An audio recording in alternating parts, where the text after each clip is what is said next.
Asal-usul Klungkung. Dahulu kala, Bali diperintah oleh seorang raja agung bernama Dalem Waturenggong yang menetap di kerajaan Gelgel. Di masa pemerintahannya, Bali menjadi pusat spiritual, seni, dan kekuatan yang memancar hingga ke Lombok dan Sumbawa. Raja ini tidak hanya dikenal sebagai pemimpin dunia, tetapi juga bersemayam dalam kebijaksanaan dewa, sebab ia dibimbing oleh Dang Hyang Nirata, seorang suci yang membawa ajaran Siwa Buddha ke Bali. Gelgel menjadi pusat kemuliaan Dharma. Namun, pada suatu malam sakral, seorang arsitua bermeditasi di tengah hutan dan mendapat wahyu dari para dewa. Kerajaan besar akan tumbang, namun cahaya suci akan berpindah, lahir kembali dari tanah yang belum ditakdirkan. Dari kehancuran akan bangkit kerajaan Dharma terakhir.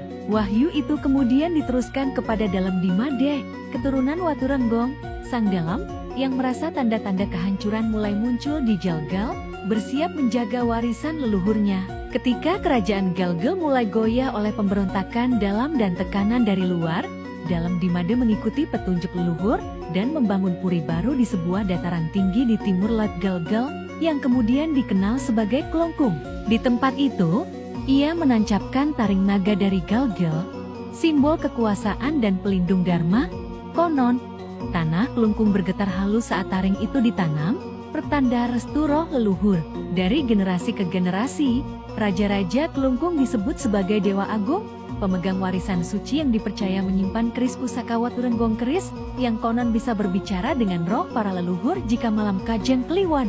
Saat keris itu ditancapkan dalam upacara agung, langit Klungkung sering tertutup awan putih bersinar, dan burung jalak Bali muncul tiba-tiba di pelataran puri. Ketika Belanda menyerbu Klungkung pada tahun 1908, Dewa Agung Jambe memilih untuk tidak tunduk.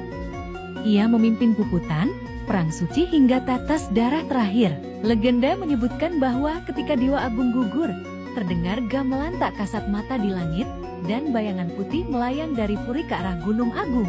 Para tetua percaya bahwa roh sang raja tidak mati, melainkan menyatu dengan jiwa Bali, menjaga keseimbangan Dharma hingga kini. Legenda Klungkung bukan hanya kisah tentang kerajaan, tapi juga kisah tentang warisan spiritual, keberanian, dan takdir yang dijaga oleh leluhur Bali.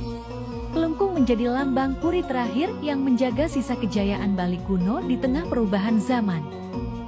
Klungkung artinya wilayah yang penuh suara, gemericik air dari sungai, sungai kecil yang mengalir.